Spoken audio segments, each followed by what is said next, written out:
What is up, guys? It is Chicken from QuadHunting, and this is the start of the top 5, bottom 5 list that I said I was going to be doing. We're going to do them separate videos, so this is going to be a top 5 video. I'll do a bottom 5 later in the week on the same position we do for the top 5s. Now, a couple rules for these. I am starting from the Super Bowl era, so we're not going to go like back into the 1950s with the Lions.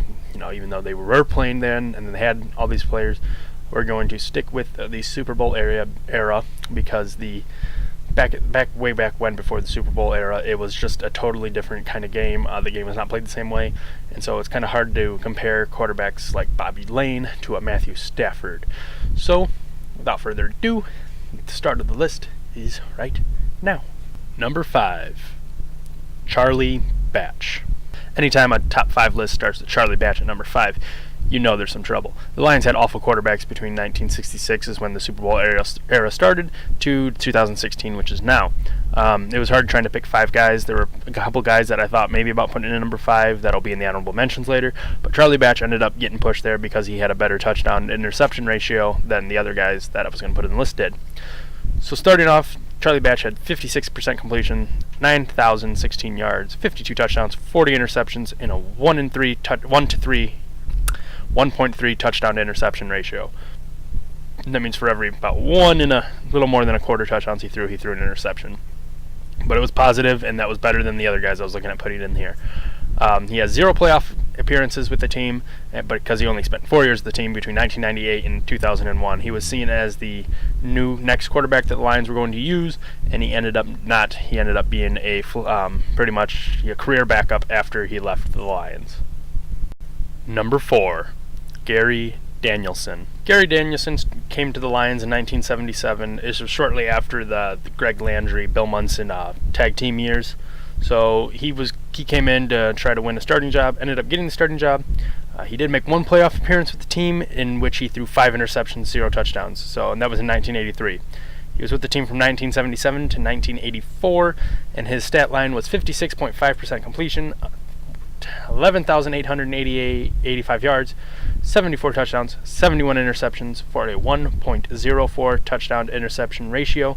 The reason I put him above Charlie Batch is because of his 1 playoff appearance. Even if he did poorly, he still made it to the playoffs, and that's something that Charlie Batch did not do. Number 3, Greg Landry / Bill Munson. Now I can already hear you guys. 2 people in one spot. If this is supposed to be a top 5 list, not a top 6. Well, I'm going to clarify this by saying it's my list. I'm going to do whatever I want to do. Plus, Greg Landry and Bill Munson, they ended up splitting time anyways at quarterback throughout most of their times in Detroit.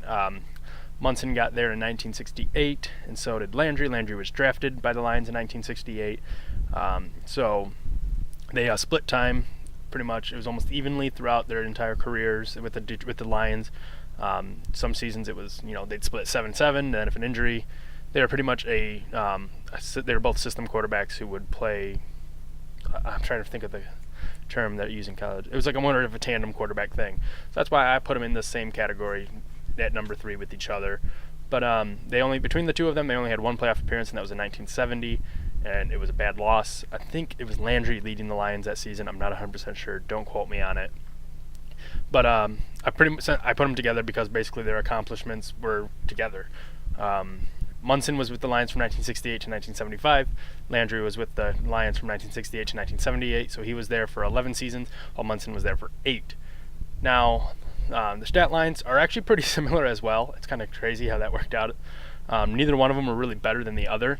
Landry had a 54.7% completion rate for 12,451 yards, 80 touchdowns, and 81 interceptions for a .99 touchdown to interception ratio. Munson, on the other hand, had 74.4% completion, so just a little bit lower than Landry, 8,461 yards, 56 touchdowns, and 42 interceptions for a 1.33 touchdown to interception ratio. Really was no correct choice between these two guys. This is actually the reason why we never went and drafted a guy like Dan Marino. This is because we had these two guys, and we figured, well, they're good enough together. The Lions management didn't want to go out and draft a quarterback to upset whatever was going on, and we ended up being stuck in mediocrity. These are pretty much mediocre quarterbacks, but they're the choices we have because I have to do these top 5 lists. So, Greg Landry, Bill Munson, number 3. Number 2, Scott Mitchell. Scott Mitchell gets a lot of flack from Lions fans. Some I think is rightly deserved, some I think is not. But Mitchell ended up being a guy who was consistent for the most part. He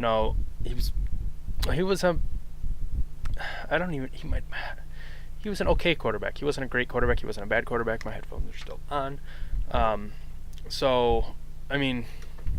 He made 2 playoff appearances with the Lions, so that pushed him already ahead of the other guys we had in this list in 95 and 97. Those were very much during the Barry Sanders years, so he only was with the team for 4 years as well, same as Charlie Batch from 1994 to 1998. In fact, they replaced Mitchell with Batch. So, it was very much he was very much just pretty much an average quarterback for the most part. 56.7% completion, 12,647 yards, 79 touchdowns, 57 interceptions for a 1.38 touchdown to interception ratio.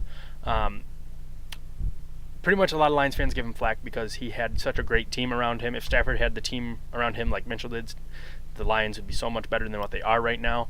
He had Barry Sanders, Herman Moore, Brent Perryman, Johnny Morton. I can't remember who the other wide receiver was. He had a pretty stellar offensive line, and then they ended up, they made the 2 playoff appearances, 1 playoff win against the Cowboys, and then got destroyed by the Redskins in a game that wasn't even close. So, I think Scott Mitchell probably is the second best quarterback we've had in the Super Bowl era, and that's a little worrisome as well because like I said, he wasn't a bad quarterback, but he wasn't great. He was definitely an okay quarterback. And before we go into number 1, here are some honorable mentions.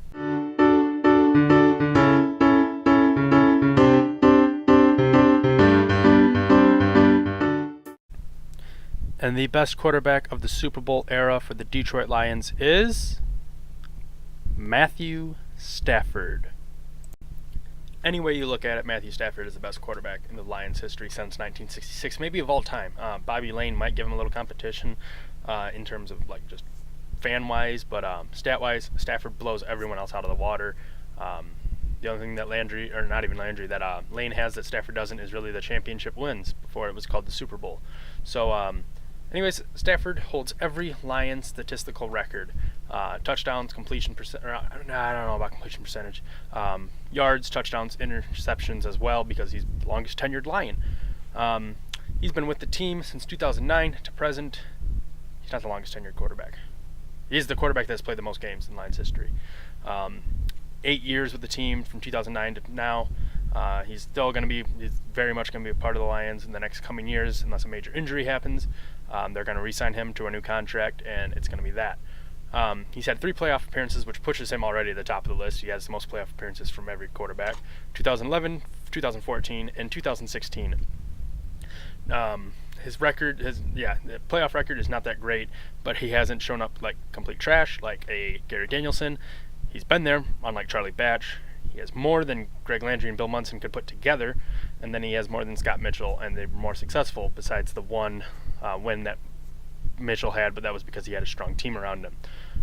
Stafford has had a weaker team than Mitchell has throughout I would say that, and I will defend it as long as anyone wants to argue it. He's had a worse team around him than Scott Mitchell ever had around him. Mitchell had Barry Sanders, Herman Moore, Brent Perryman, and then Johnny Morton. I think it was Morton. I'm pretty sure it was Morton. I'm gonna be so mad if that's not him. I'm gonna be upset. But while Stafford's best player his entire career has been Calvin Johnson and really no one else around him. He never really had a great number 2.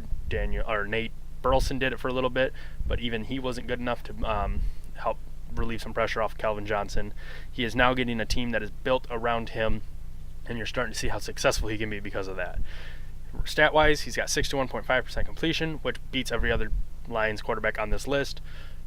30,303 yards, sweeps away everyone else. That's actually double the next guy in the all-time rankings, which is Bobby Lane with only 15,000 yards. 187 touchdowns, which destroys everyone. 108 interceptions, which again is higher than anyone else has because he's played the most. And then for a 1.73 touchdown interception ratio, it is best all time besides a couple guys who maybe only played half a season with the Lions. So Stafford is number 1. It is undisputed pretty much with how crappy the Lions quarterbacks have been from 1966 to now. I don't see anyone else that in the Lions, even all time, that could be number one besides Matthew Stafford. He is the best quarterback the Lions have had in history. I will fight you if you disagree. So that's the top 5 video. If you like the format, let me know. I will continue to do these throughout all the positions. Did you want me to change something up, editing-wise, anything like that? Let me know as well. I will try to work on that, make it better for you guys and for myself. So if you like the video, leave a like, subscribe to the channel, leave some comments in the comment section, and I will talk to you guys in the bottom 5 Lions quarterbacks of all time later this week, or since 1966, the Super Bowl era. Not all time. So I will talk to you guys then. See ya.